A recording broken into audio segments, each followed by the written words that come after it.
எண்ணிய முடிதல் வேண்டும், நல்லவே எண்ணல் வேண்டும். மகாகவி பாரதியோட வரிகளோட உங்கள் வந்திருக்க எல்லாருக்கும் இனிய காலை வணக்கம். பாரதி ரொம்ப ஸ்பெஷலான ஒரு மனிதர் எங்கள் எல்லாருக்குமே. அவர் ஒரு சில பல வருடங்களுக்கு முன்னாடி ஒரு கதை வச்சுருக்கோம், வாங்க ஒர்க் பண்ணுங்க சொல்லி. அப்போ நாங்கள் யாருமே டேரக்டர்ஸ் ஆகலை. லிங்குசாமி, பாலா சக்திவேல், நான், பிருந்தா சாரதி எல்லாருமே கூட்டிகிட்டு போய் கதை பேசாமல் எல்லாருக்குமே நல்லா சமைச்சு போட்டு ஜாலியாக இருங்க, சந்தோஷமாக இருங்க, கதையெல்லாம் அப்புறம் பேசிக்கலாம்னு சொல்லி சேலையூரில் ஒரு பெரிய ஒரு ரெசார்ட்ஸ் மாதிரி ஒரு இடத்துல எங்களை கூட்டிகிட்டு போய் கதை பேசுகிறது படம் பண்ணுறது எவ்வளோ ஈஸியா அப்படின்னு சொல்லி எங்களை கூல் பண்ணி தான் வேலையை ஆரம்பித்தார். பாரதிக்கு மாம்பழத்தோட வீடு இருக்குது, அசோக்புரர் வீடு இருக்குது, ஈசிஆர் வீடு இருக்குது, நிறைய சொத்து வச்சுருக்கிறாரு. ஆனால் அவர் சம்பாதிச்ச எல்லா சொத்தோட மிகப்பெரிய சொத்து பிசி சீரன் சார், மருது சார், மேடல் இருக்க எல்லாருமே தான். நான் கேட்டேன், நேற்று என்னென்ன 9 மணிக்கு விற்கிறீங்க, யாருன்னு வருவாங்க, ஏன்னு 9 மணிக்கு விற்கிறீங்க கேட்டேன். என் மேலே அக்கறை இருக்கிறவங்க வருவாங்கடா அப்படின்னாங்க. அப்படி அவர் மேலே அக்கறை இருந்து வந்த எல்லாருக்குமே இந்த சமயத்தில் பெரிய ஒரு வணக்கத்தை தெரிவிச்சுக்கிறோம். அஜயன் பாலா சொன்ன மாதிரி ரொம்ப ரசனக்காரர் அவர். எங்களுக்கு ஆண்டன் சக்காவாகட்டும், அப்புறம் சிங்கி சைத் மாத்தவ், அகிர குர்சவா எல்லாரையும் அறிமுகப்படுத்தி இவங்கெல்லாம் இருக்கிறாங்களா சினிமாவுக்குள்ளே, இதுதான் சினிமாவான்னு சொல்லி எங்களை மாதிரி ஆட்களுக்கு, கிராமத்தில் இருந்த எல்லாருக்குமே உலக சினிமாவை அறிமுகப்படுத்தி ரொம்ப ஒரு ரசனையான ஒரு ஆள். ஏதாவது கவிதையை சொன்னால் உடனே 500 ரூபா கொடுப்பார். ஞாபகம் இருக்கானே? ஆமாம். எல்லா நகையும் விற்ற பிறகு நகைகள் போடாத சமூகத்திற்கு, மதத்திற்கு மாறி இருக்கிற அக்கான்னு அழுதுகிட்டு 1000 ரூபா கொடுத்தாரு. அந்த மாதிரி என்ன சொல்கிறது, ரொம்ப இயல்பாக அவருக்கு நீ ரொம்ப சினிமாவில் கஷ்டப்பட்டு அப்படியே வறுமையிலிருந்து அப்படி படம் பண்ண அவசியமே கிடையாது. அவங்க எல்லாருக்குமே தெரியுமான்னு தெரியல, சாரில் தான் பதிப்பகம்னு ஒன்று வச்சுருக்காரு அவர். அதில் கிட்டத்தட்ட ஒரு 1000 புத்தகங்கள், இன்ஜினியரிங் காலேஜ் புக்ஸ் அவர் வெளியிட்டிருக்கிறாரு. அண்ணே கல்லூரிக்கே போகாத ஒருத்தர், கல்லூரியில் படிக்கிற மாணவர்களுக்காக ஒரு 1000 புக்கை வெளியிட்டிருக்க சாரில் தான் பதிப்பகம். கிட்டத்தட்ட பல கோடி ரூபாயில் டர்ன் பண்ணிகிட்ருக்கு. அதுவே அவருக்கு மிகப்பெரிய வெற்றி. சினிமாலாம் ஜாலியாக இருக்கும்டா, கஷ்டமே படக்கூடாதுடா, நம்ம என்ன வருது சொல்லணும். நான் அடிக்கடி கேட்குறப்ப சொல்லுவார், உலகத்துக்காக நீ எதையுமே மாற்றிக்காத, நீ செய், அதை உலகம் ஏற்றுக்கும். ரொம்ப ஜாலியாக இருப்பார். இதுவுமே அந்த ஒரு அடிப்படையில் தான் ட்ரீம்களை உருவாக்கி இருக்கிறாரு, பார்த்தாலே தெரியுது. என்கிட்ட ஒரு நாள் பேசினார் ஈவினிங், இப்படி ஒரு கதை இருக்குடா, ட்ரீம்கள் இருக்குடா, ஷூட்டிங் போனோம் அப்படின்னாரு. எந்த மாதம் போகிறேன்னு, நாளைக்கு காலையில் போகிறேன்டாரு. ஒரு வரி கதையோட ஒரு நம்பிக்கையோட கிளம்பி போய் இன்றைக்கி உங்கள் முன்னாடி அழகான ஒரு ட்ரீம்கள் ரொம்ப ஒரு சக்ஸஸ்ஃபுல் படமாக வந்திருக்குது. நான் சில ஃபுட்டேஜ்லாம் பார்த்தேன், ரொம்ப யூத்ஃபுல்லாக இருந்திருக்குது. அண்ணன் எல்லாருமே நீண்ட கால நண்பன்னார். அவர் இப்போ பீட்டா குழந்தைகளுக்கும் கதை வச்சுருக்கிறாரு, எடுப்பாருன்னு நான் சொல்லிக்கிறேன். அவருக்கு என்னுடைய வாழ்த்துக்கள். நன்றி, வணக்கம். எனக்கு இந்த மூவியில் கேஸ்ட் பண்ணது சாலமன் சார் தான். சார் தான் ஃபஸ்ட்டு எனக்கு கால் பண்ணிவிட்டு இந்த மாதிரி ஒரு ப்ராஜெக்ட் இருக்கா ஹரிஷா, நீங்கள் பாருங்கள் ஆஃபீஸ்ன்னு சொல்லி. அப்போ தான் ஃபர்ஸ்ட் டைம் நான் பாரதி சாரை மீட் பண்ணேன். அண்ட் பாரதி சார் பார்த்தோன்னே ஓகே எனக்கு ஃபிக்ஸ் ஆகிடுச்சு, நீங்கள் தான் என்னோடய ட்ரீம் கேர்ள் அப்படின்னு சொல்லிட்டு ப்ராஜெக்ட் ஸ்டார்ட் பண்ணோம். அண்ட் லைக் 20-25 டேஸில் ஷூட் பண்ணோம். அண்ட் இப்போது அவுட்புட் பார்க்கும்போது ரொம்ப ஹாப்பியாக இருக்குது. பிகாஸ் ஒரு ஃப்ரேம்ஸும் அவ்வளோ அழகாக இருக்குது. சாலமன் சார், நீங்கள் you done a great job. Like thank you so much. நாங்கள் இவ்வளோ அழகாக இருக்கும்னு சொல்லி எங்களுக்கு இப்போ தான் தெரியுது ஸ்க்ரீனில் பார்க்கும்போது. அண்ட் ஹேமந்த் சார், எல்லாருக்கும் ரொம்ப தேங்க்ஸ் இந்த ப்ராஜெக்டில் ஒர்க் பண்ணதுக்கு. அண்ட் லைக் எங்கள் கூட ஒர்க் பண்ண co artist like Prabhu and Jeeva எல்லாருக்குமே ஒரு பெரிய தேங்க்ஸ். லைக் ஒரு ஃபேமிலி மாதிரி தான் ஒரு 15-20 டேஸ் இருந்துச்சு. ரொம்ப ஜாலியாக ஷூட் போச்சு. அண்ட் கரெக்டாக 6 ஆகிடுச்சுன்னா பேக்கப் பண்ணிடுவார் சார். ஸோ அது எல்லா ஆக்டர்ஸ்க்கும் ரொம்ப ஹாப்பியாக இருக்கும். And then thank you so much. இவங்க எல்லாமே இந்த செட்டில் அவங்க வந்தாலே அவ்வளோ கலகலன்னு இருக்கும், அவ்வளோ ஜாலியாக இருக்கும். And like thank you so much for like I am so pleasure to have a screen space with you. Thank you and thank you so much. பத்திரிகை துறையிலிருந்து அந்த நாற்காலியிலிருந்து இந்த நாற்காலிக்கு உட்கார்ந்திருப்பவர் தான் எம்ஆர் பாரதி. 92 நான் சென்னைக்கு வந்தேன். 2 அல்லது 3 நாளே பாரதி சாரை நான் ஏவிஎம் ஸ்டுடியோவுக்கு பக்கத்தில் பார்த்தேன். நான் வந்தோடனே எனக்கு உதவி இயக்குனராக வேலை செய்வதற்காக அங்கங்கே அலைஞ்சி ஒரு 10-20 முயற்சிகள் தோல்வி அடைஞ்சிருக்கும்போது அவர் ஒரு நாள் ஒரு பத்திரிகை தொடங்கியிருக்கோம். அதில் வந்து சில பேட்டி கட்டுரைகள் எடுத்து தாங்கன்னு கேட்டார். பேசும் பொம்மை என்ற ஒரு படம் பத்திரிகை அது. அசோகன், அந்த பாக்கெட் நாவல் அசோகன் அவங்க நடத்தினது. அதில் அவர் எடிட்டர். அதுக்கு முன்னாடியே ஒரு பத்திரிகை துறையில் நீண்ட நாளாக பணியாற்றியவர். அதுக்கு முன்னாடியே வந்து பிசி சாருடைய மீரா படத்தினுடைய கதாசிரியர். இருந்தாலும் அவர் அப்போ வந்து வாய்ப்பு இல்லை என்பதற்காக சோர்ந்தில்லை, அதுக்கு மற்ற வேலைகள் செய்வார் அவர். அவருடைய வாழ்க்கை வந்து எனக்கு ரொம்ப இன்ஸ்பிரேஷனான ஒரு வாழ்க்கை என்று நான் பல முறை சொல்லியிருக்கேன். நினச்சிப்பேன், ஒரு வாய்ப்பு இல்லை என்பதற்காக நாம் வந்து தேங்கி நிற்க வேண்டிய அவசியம் இல்லை. அவருக்கு சினிமா வாய்ப்பு இல்லை மீரா படத்துக்கு பிறகு, அதற்காக அவர் தயங்கவே இல்லை, பத்திரிகையாளராக வேலை செய்தார். அதற்கு பிறகு வந்து தொலைக்காட்சி தொடரில் போய், தொலைக்காட்சி தொடர் கூட அல்ல, தொலைக்காட்சியினுடைய நீங்களும் ஜெயிக்கலாம் அப்படின்னு வந்து வெற்றி பெற்ற மனிதர்களை பேட்டி எடுத்து, ஒரு பெரிய பிஸ்னஸில் இருக்கிறவங்கள அவங்க வந்து அவங்களுடைய எக்ஸ்பீரியன்ஸ் அதெல்லாம் வந்து பேட்டி எடுத்து அதை ஒரு நிகழ்ச்சியாக பண்ணிட்டு இருந்தார். அந்த நிகழ்ச்சியில் நான் உதவி இயக்குனர். உடனே இவரும் அஜயன் பாலாவோ நான் போனதுக்கு பிறகோ அல்லது நான் அவர் போனதுக்கு பிறகோ, அவர் தான் ஃபஸ்ட்டு. அதில் வந்து அவர் உதவி இயக்குனர். நாங்கள் பல ஊர்களுக்கு போவோம். அவர்கள் எல்லாம் வந்து ஒரு விளம்பரப்படம் கூட எடுக்காத ஒரு தொழில் நிறுவனம், பெரிய நிறுவனம் நடத்திட்டு இருப்பாங்க. அவர்களை பேட்டி எடுப்போம். அவர்களுடைய கடையோ அல்லது நிறுவனத்தினுடைய சில ப்ராடக்ட்ஸையோ பேட்டி எடுக்கும்போதே ஷூட் பண்ணி அதை ஒரு விளம்பர படமாக எடுத்து அவர்களுடைய பேட்டியும் கலந்து ஒரு மிக மலிவான விலையில் ஒரு 20,000 50,000 அந்த மாரி லெவலில் வந்து அதை பேட்டியாக வெளியிடுவார். அது ஒரு அரை மணி நேரம் ராஜ் டிவியில் வந்தால் எங்களுக்கு ஒரு 5,000 3,000 அவ்வளோதான் லாபம் கிடைக்கும். அதில் எங்களுக்கு ஒரு சின்ன சம்பளம் கொடுப்பாரு. அப்படி அந்த வேலையை செஞ்சார். அதற்கு பிறகு அவங்களுடைய மனைவி ஒரு புத்தகம் எழுதி கொடுத்தாங்க. அவங்க ஒரு இன்ஜினியரிங் காலேஜினுடைய ப்ரொஃபஸர். அந்த புத்தகத்தை வெளியிட்டார்.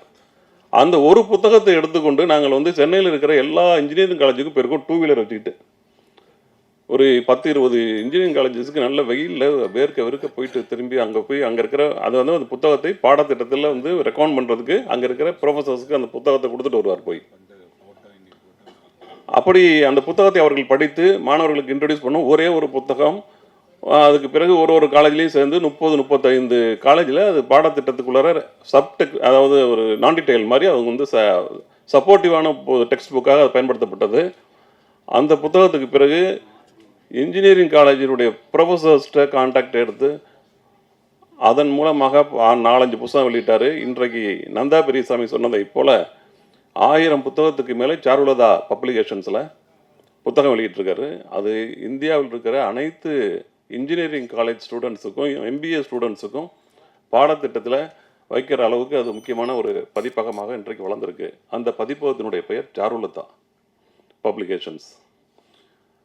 சென்னைக்கு வந்து முதல் 2 நாள் மீட் பண்ணோம் இல்லையா, அன்னைக்கு அவரோட பேசிகிட்டு இருக்கும்போது உங்களுக்கு பிடித்த படங்கள் என்னன்னு கேட்டார். நான் 3ஆம் பிறை அப்படின்னு சொன்னேன். அப்படின்னா அந்த ஒரு வார்த்தையை அவரோட நான் இணக்கம் கொள்வதற்கு அவருக்கு ரொம்ப போதுமானதாக இருந்தது. அப்போ அவர் உடனே வந்து சில படங்கள் பற்றி பேச ஆரம்பித்தார். அன்னைக்கு அவர் பேசின படங்கள் தான் சாருலதா. சாருலதா படத்தெல்லாம் நான் பார்த்ததில்லை. குரோசாவாவுடைய படங்கள் பார்த்ததில்லை. நான் பார்த்து வளர்ந்தது எல்லாமே மண் வாசனை, முதல் மரியாதை, மௌனராகம், நாயகன், உதிரி பூக்கள், இந்த போன்ற படங்கள். கும்பகோணத்திலேருந்து வரும்போது நான் பார்த்த படங்கள் நல்ல தரமான படங்கள். அப்படி பார்த்த படங்கள் மற்ற கமர்ஷியல் படங்கள், முரட்டு காலை போன்ற படங்களோ அல்லது சகலாவலவன் போன்ற இந்த படங்கள் தான் பார்த்து வந்திருக்கேன். சென்னைக்கு வந்ததுக்கு பிறகு இவர் போன்ற நண்பர்களை சந்திக்கும் போது தான் அவர் வந்து முதல்ல குரோசாவா என்ற வார்த்தையை என் காதில் ஓதியவர் வந்து பாரதி தான். அதற்கு பிறகு சென்னை ஃபிலிம் சொசைட்டியில் போய் நாசர் சார்ட்ட நான் அசிஸ்டண்ட்டாக சேர்ந்தேன். அவங்க வந்து என்னை சென்னை ஃபிலிம் சொசைட்டியில் சார் சேர்த்து விட்டார். அதுக்கு பிறகு பார்த்த படங்கள் தான் இந்த மாதிரி படங்கள்லாம். ஆகவே அவர் நல்ல ரசனை உள்ளவர். கவிதை, நாவல், சிறுகதை இது போன்ற ஒரு இலக்கிய பின்புலம் உள்ள தரமான கதைகளை அப்பயே சொல்வார். அவருக்காக நான், லிங்குசாமி, பாலாஜி சக்திவேல், நந்தா பெரியசாமி போன்றவர்கள்லாம் போய் ஒரு கதை, ஐயா என்ற ஒரு கதை, அந்த கதையை நாங்கள் பேசணும். அது படமாக எடுப்பதற்காக நெப்போலியன் அப்போ நல்ல பீக்கில் இருந்த டைம். அப்போ அந்த டயத்தில் வந்து அந்த கதையை பண்ணுற வேண்டியது ஒரு அப்பா பையன் கதை. அது பண்ண முடியாமல் போச்சு. ஆனால் அதற்காகவும் அவர் சோரலை தொடர்ந்து போராடுவார். வெவ்வேறு வேலைகள் செய்தார். ஆனால் 32 வருடங்கள், என்ன 92, அதில் ஒரு 8 வருஷம், இதில் ஒரு 24, 32 வருஷம் கழித்து மறுபடியும் வந்து அவர் வந்து தன்னுடைய விட்ட கனவை அழியாத கோலங்கள் 2 என்ற ஒரு படமாக அவர் எடுத்தார். ரொம்ப அற்புதமாக எடுத்திருந்தார். எனக்கு ரொம்ப ஆச்சரியமாக இருந்தது. இவ்வளவு சிம்பிளான ஒரு ஃபில்ம் மேக்கிங், ரொம்ப அழகான ஒரு படத்தை பார்த்து மிரண்டு போகிற அளவுக்கு ஒரு விஷுவல்ஸு ரொம்ப தரமாக எடுத்திருந்தாங்க. அழியாத அதில் நாசர், ரேவதி, அர்ச்சனா இந்த மாதிரி வச்சு ரொம்ப அருமையான ஒரு கதை. அதே போல் இந்த ட்ரீம் கேர்ள் இந்த படத்தை ஒரு 15 நாளைக்கு முன்னாடி 20 நாளைக்கு முன்னாடி அதை போட்டு காமிச்சாங்க இதே தேட்டரில். படம் ரொம்ப நல்லா வந்திருக்கு. சிம்பிளாக எடுக்கப்பட்ட அழகான ஒரு காதல் கதை. ஒவ்வொரு மனிதனுக்குள்ளும் இருக்கிற அந்த ஒரு ட்ரீம் தான் கதையே. இப்படி ஒரு பொண்ணு நமக்கு கிடைச்சா நல்லா இருக்குமே என்று ஏங்குற மாதிரியான ஒரு கனவு இருக்குது. அந்த கனவு அடையிறதுக்கு கனவே ஒரு எதிரியாக இருக்குது. அது என்ன அப்படிங்கிறது ஒரு சஸ்பென்ஸு. அதை படத்தில் பாருங்கள், ரொம்ப நல்லா வந்திருக்கு. இந்த படத்தில் ட்ரீம் கேர்ளாக டைட்டில் வச்சாச்சு. ஆனால் வர்ற கதாநாயகி அப்படி இருக்கணுமே. ஆனால் அற்புதமான ஒரு கதாநாயகி வந்திருக்காங்க. ட்ரீம் கேர்ள் என்ற அந்த டைட்டிலுக்கு பொருத்தமான ஒரு நல்ல அழகான பேர் என்ன, ஹரிஷா. அருமையாக நடிச்சிருக்காங்க, நல்லாவும் இருக்காங்க, நல்லாவும் வருவாங்க. அவருக்கு என்னுடைய வாழ்த்துக்கள். ட்ரீம் கேர்ளை கனவு காணுகிற ஜீவா, நான் தித்திக்குது என்ற படத்தை ஜீவானுடைய ஆரம்ப படம். அவர் பேர் அமர். அவருக்கு ஜீவான் பேர் மாற்றினதும் நான் ஜீவான் சொன்ன சார்கிட்ட பேர் வைக்கும் போது சௌத்ரி சார்கிட்ட அவனே பேர் வைக்கலாம், அவனுக்கு வேறு ஏதாவது அமர் வேண்டாம், வேறு ஏதாவது பேர் வைக்கணும்னாரு. ஜீவான் வைக்கலான்னு சொன்னேன். அப்போது அவங்க அண்ணன் பேரே ஜீவன், அமருடைய அண்ணன் பேரே. ஜீவா என்ற பெயர் பாப்புலர் ஆச்சு. இவர் ஜீவா வர ஜீவா 2. இப்போ அவர் ஜீவா இல்லைன்னா 2.0. எனக்கு கொஞ்சம் மாடர்னாக சொல்லணும். அவர் இந்த வில்லனால எதிர் நாயகனாக நடித்திருக்கிறாரு பிரபு. ரொம்ப பிரமாதமாக நடிச்சிருக்காரு. அவருக்கு என்னுடைய வாழ்த்துக்கள். படத்தினுடைய ஒளிப்பதிவாளர் மிகச்சிறப்பாக சாலமன், ரொம்ப வாழ்த்துக்கள். எல்லாமே ரொம்ப தரமாக வந்திருக்கு. இந்த மேடையில் எனக்கு ரொம்ப மகிழ்ச்சியான ஒரு விஷயம் என்னென்றால், என்னை பிசி சாரை கூப்பிட்ட உடனே என்னையை கூப்பிட்டது தான். இந்த சுமையா அவர்கள் மேடையில் பேசிகிட்டு இருக்கும்போது இவங்களை எங்கேயோ பார்த்துருக்கேனேன்னு சொல்லி உடனே சட்டுன்னு ஞாபகம் வரல. ஆனால் நான் விரும்பி பார்க்குற ஒரு நிகழ்ச்சி இந்த அரசியல் பெட்டை கலைஞர் டிவியில். ரொம்ப அருமையாக பண்ணுவாங்க. சிரிச்சுக்கிட்டே மிகப்பெரிய அரசியல் பேசிகிட்டு இருப்பாங்க. இவங்களும் அந்த அவர் பேர் என்ன, வரவணை செந்தில். ரொம்ப அற்புதமான ஒரு நிகழ்ச்சி அரசியல் பேட்டை. அவங்க பிசி சார் வந்த உடனே கூப்பிட்டதுனால அவருக்கு அருகில் அமர்கிற ஒரு வாய்ப்பு கிடைத்தது. சினிமாவினுடைய அவரை நான் பேட்டி எடுக்கிறதுக்கு போனேன்னு சொன்னேன் இல்லையா, 92ல் பிசி சாரை போய் பேசும் படம் என்ற பத்திரிகையில், பேசும் படம் அல்ல ஃபிலிமாலயா, இந்த அருள் செல்வன் கூட வந்திருக்காருங்க. ஆமாம், இந்த சித்ராமணி, வணக்கம். இவர்களோடலாம் நானும் வேலை செஞ்சுருக்கேன் என்பது எனக்கு மகிழ்ச்சி. கிளாமர் கிருஷ்ணமூர்த்தி அவர்களுடைய மகன் சத்யா, சரவணன், இவங்க எல்லாருமே அப்போ என்னோட பணியாற்றியவர்கள் தான். எல்லாருமே தெரியும். ஒவ்வொருத்தராக பேசினா டைம் ஆகிடும். கணேஷ், அந்த காலகட்டத்தில் பிசி சாரை போய் பேட்டி எடுத்துகிட்டு வாங்கன்ட்டாங்க. பிசிஐ போய் நான் பேட்டி எடுப்பதுக்கு என்ன கேள்வி கேட்குறதுன்னு எனக்கு புரியல. இப்போ நியூ ஃபிலிமாலயா அந்த பத்திரிகையில் வல்லவன் சார் ஆசிரியர். சரி போகுன்ட்டு போனேன். போகிற வரைக்குமே ஒரு கொஸ்டினுமே தோணலை. நான் பார்த்துருக்கேன், மௌனராகம் பார்த்துருக்கேன், நாயகன் பார்த்துருக்கேன். என்ன கேள்வி கேட்குறது, இப்போ ஒளிப்பதிவாளர்கிட்ட போய் என்ன கேள்வி கேட்குறது, எனக்கு இன்னும் உதவி இயக்குனராகவும் சேரல. நான் ஒன்றுமே தெரியல. நான் சென்னையில் சினிமா பார்த்துருக்கேன் கொஞ்சோண்டு, கும்பகோணத்தில், அவ்வளோதான். சில சிறுகதைகளும் சில கவிதைகளும் எழுதியிருக்கேன். போய் அவர்கிட்ட போய் ஒரே ஒரு கேள்வி தான் கேட்டேன். போகிறதுக்குள்ளே ஒரு புத்திசாலித்தனமான ஒரு ஐடியா வந்தது. சார், இப்போ உலகம் அறியப்பட்டிருக்கிற ஒரு பெயர் பிசி ஸ்ரீராம். இந்த பிசி ஸ்ரீராமன் உருவாவதற்கு நீங்கள் நடந்த பயணத்தை பற்றி சொல்லுங்கள் சார் அப்படின்னு ஒரு கேள்வி கேட்டேன். பிசி ஸ்ரீராமாக உருவான கதை அப்படிங்கிற டைட்டிலில் அந்த பேட்டி இருக்கும். அவர் அப்போ ஒரு அற்புதமான ஒரு விஷயம் சொன்னார். அதுதான் அந்த பேட்டி ஹிட் ஆச்சு.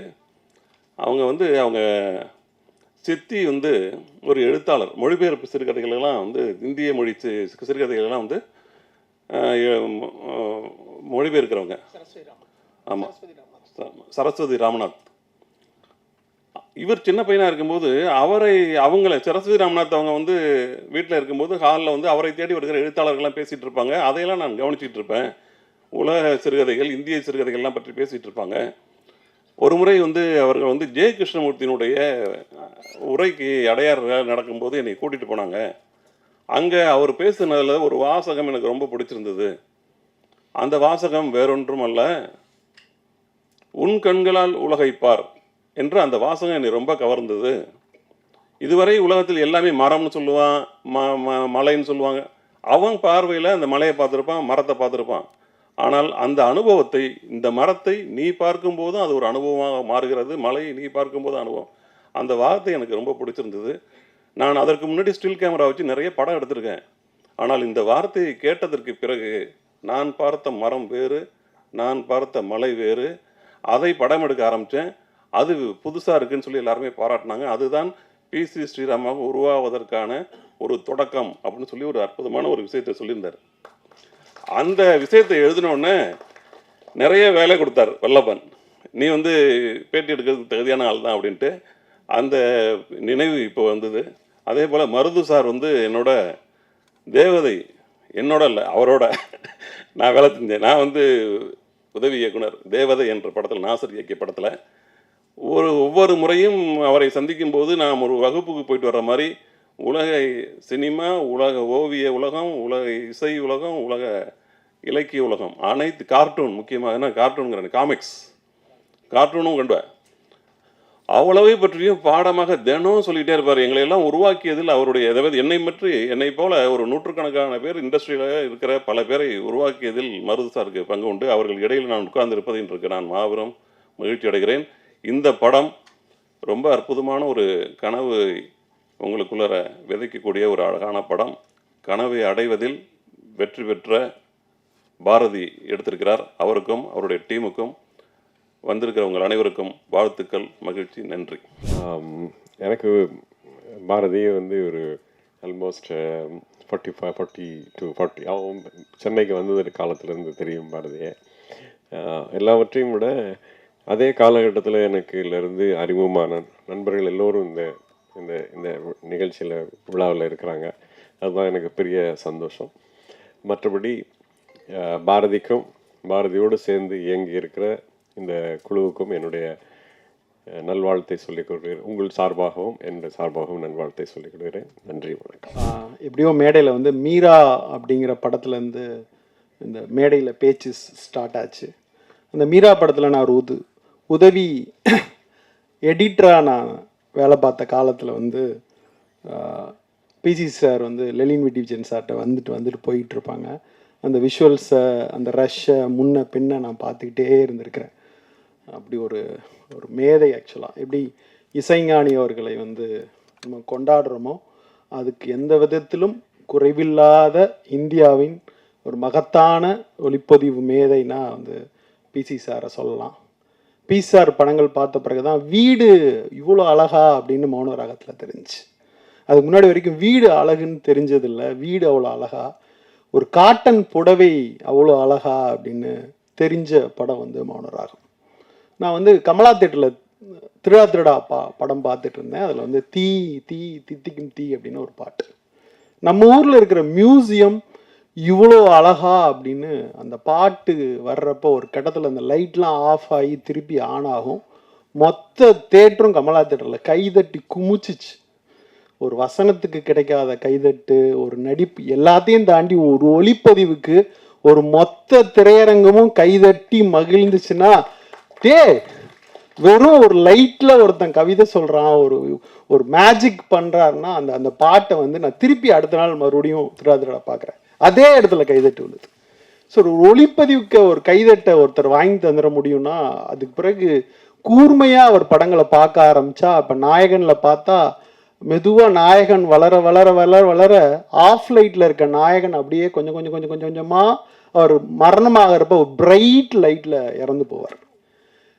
ஒரு கதாசிரியர் கதை சொல்லிக்கிட்டு இருக்க மாதிரி ஒளியில் ஒரு கதையை கொஞ்சமாக சொல்லிக்கிட்டு இருக்க ஒரு மேதையாக நான் வந்து பிசி சார் அவர்களை பார்க்குறேன். அவருடைய டைரக்ஷனில் வந்து குருதி புனல் ஆகட்டும், அக்னி நட்சத்திரம் ஆகட்டும். எனக்கு அக்னி நட்சத்திரத்தினுடைய ஃபோட்டோகிராஃபிலாம் பயங்கர வியப்பாக இருக்கும். எப்படா இது அப்படின்னு மணிசார்ட்ட ஒரு தடவை கேட்டப்ப, கார்ட்டூன் படங்கள்லாம் பார்க்குற ஒரு மேஜிக்கை பண்ணணும் அப்படின்னு நானும் பிசியும் பேசிக்கிட்டு இருந்தோம். அப்படின்ட்டு சொல்லலாம், என்ன வேணா இப்படி பண்ணலாம் அப்படி பண்ணலாம். ஆனால் அந்த மேஜிக்கை வந்து ராஜா அந்த சாங்கில் வந்து அப்படி இதுக்கு முன்னாடி சென்னையினுடைய எக்மோர் ரயில்வே ஸ்டேஷனை நம்ம பார்த்துருப்போமான்னு தெரியாது.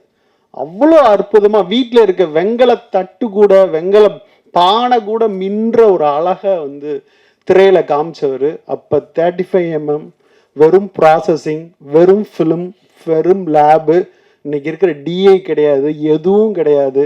அதை வச்சுக்கிட்டு ஒரு பெரிய மேஜிக்கை பண்ண ஒரு மகத்தான ஒரு ஒளிப்பதிவு மேதையாக நினைக்கிறேன். தமிழ் சினிமா கொண்டாட வேண்டிய ஒரு மேதை. அவர்கிட்ட வர்ற அசிஸ்டன்ஸுக்கு எவா நான் பண்ணல அந்த படம் நீ பண்ணிக்கோ அப்படின்னு மொத்த இந்தியாவினுடைய மகத்தான ஒளிப்பதிவாளர்கள் யார்கிட்டருந்து வந்திருக்கிறாங்கன்னா பிசி ஸ்ரீராம்ங்கிற ஒரு மாபெரும் மேதைட்டேருந்து வந்திருக்கிறாரு. இன்னும் இன்னும் இன்னும் இன்னும் தமிழ் சினிமா அவரை கொண்டாட வேண்டிய, மிக பெரிதாக கொண்டாட வேண்டிய ஒரு காலகட்டத்தில் இருக்கிறோம். நான் எப்பயுமே மேடை அவரோட ஷேர் பண்ணதில்லை.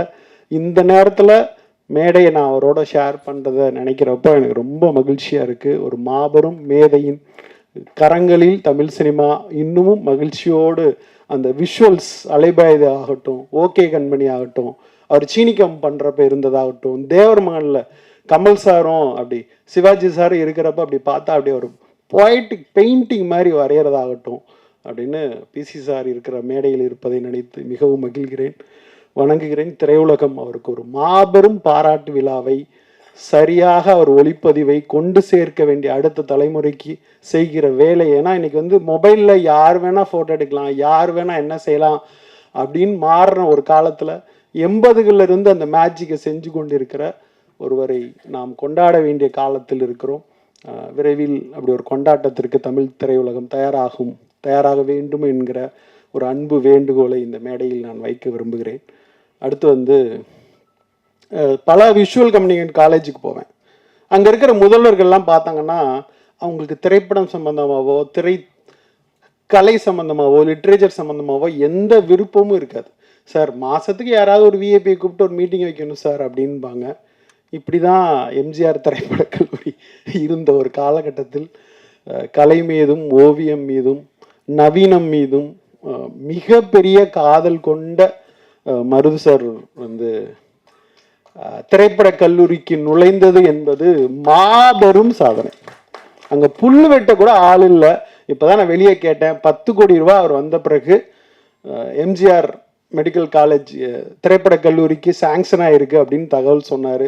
ரொம்ப மகிழ்ச்சியாக இருந்துச்சு. ஆனால் அங்கிருந்து வந்த திரைப்படக் கல்லூரியில் தான் புலன் விசாரணையிலிருந்து, ஊமை வெளிகளிலிருந்து தமிழ் சினிமாவை மலர்ச்சி ஏற்படுத்துகிற அந்த உலகம் வந்துச்சு. அது அப்படியே மண்டி போய் கிடந்துச்சு. அப்படியே புதர் மண்டி போய் கிடந்த ஒரு இடத்துல போய் ஒளி மாதிரி இருக்கிற மருது சார் அங்கே போய் அப்படியே உட்கார்ந்துருக்கிறத பார்க்குறப்ப ரொம்ப சந்தோஷமாக இருக்குது. ஒரு திரைத்துறைக்கான, திரை மாணவர்களுக்கான ஒரு ஒளிமயமான ஒரு காலம் அந்த எம்ஜிஆர் ஃபிலிம் இன்ஸ்டியூட்டுக்கு வந்திருக்கு அப்படின்னு நான் ரொம்ப ஆழமாக நம்புகிறேன்.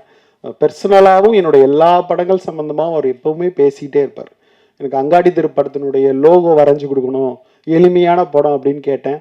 அந்த அங்காடி திரு டைட்டிலினுடைய லோகோவை ஜஸ்ட் 2 செகண்ட்ஸில் என் கையில் வரைஞ்சி வச்சுக்கோ பாலன் அப்படின்னு சொல்கிற அளவுக்கு எனக்கும் அவருக்குமான உறவு இருக்கிறது. ஸோ அவரையும் இந்த மேடையில் நான் ஷேர் பண்ணுறதை நினச்சி மிக மகிழ்வோடு இருக்கிறேன். ரொம்ப ஆரோக்கியமான கலையின் உச்சகட்டமான 2 மேதைகள் இருக்கிற ஒரு மேடை அப்படின்னு நான் நினைக்கிறேன். ஸோ இவர்களை எல்லாம் இந்த மேடைக்கு அழைத்து வந்த எம்ஆர் பாரதி அவர்கள் பிருந்தா சாரதி மூலியமாக தான் எனக்கு ரொம்ப காலத்துக்கு முன்னாடி தெரியும். ஸோ அந்த விஷுவல்ஸ் எல்லாமே பார்க்குறப்ப ஒரு இளமை ததும்பும் ஒரு படமாக இருக்கிறது. ஸோ இந்த டீமுக்கு மனமார்ந்த வாழ்த்துக்கள், நன்றி. என்ன சந்தோஷமாக இருக்குன்னா, எனக்கு பாரதியை பற்றி இவ்வளோ பேர் புகழ்ந்து பேசும்பொழுது எனக்கு ரியலாகவே ரொம்ப ஒரு மகிழ்ச்சியமாக இருக்குது. எங்கள் நட்பு ரொம்ப வருஷம் நட்பு. அது பல கதைகள் சொல்லலாங்க நட்பில். பாரதி கல்யாணத்துக்கு நான் தான் இது பண்ணேன், இதில் ஃபஸ்ட் டைம் நான் ஆடியோ ஃபங்க்ஷனே இதுதான் ஃபஸ்ட் டைம் வரேன். பல மீட்டிங்கு வந்திருக்கேன் நான் அதோடு. ஆனால் ஆடியோ லான்ச்சுன்னு பாரதி கூப்பிட்ட உடனே, பாரதிக்கு நான் என்றைக்குமே நோ சொல்ல முடியாதுல்ல. ஆனால் ரொம்ப சந்தோஷம், இவ்வளோ பேர் வந்து பாரதியோடைய குணங்களையும் அவருடைய இதை பற்றி பேசும்போது எல்லாரும் ஒரே கருத்தோடு பேசிச்சு. அதில் வந்து அவர் உயர்ந்து நிற்கிறாரு பாரதி.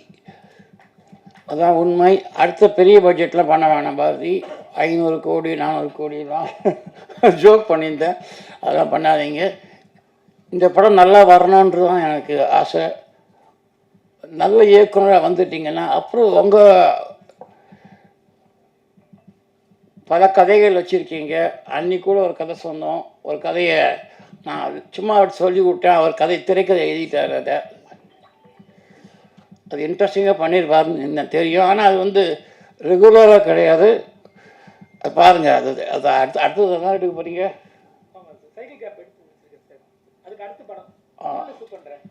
Okay okay okay. ரொம்ப அவர் தான் திரைக்கதை எழுதியிருக்கார். ரொம்ப இன்ட்ரெஸ்டிங்காக இருக்கும். பாரதி, என் வாழ்த்துக்கள் வாழ்த்துக்கள் வாழ்த்துக்கள்.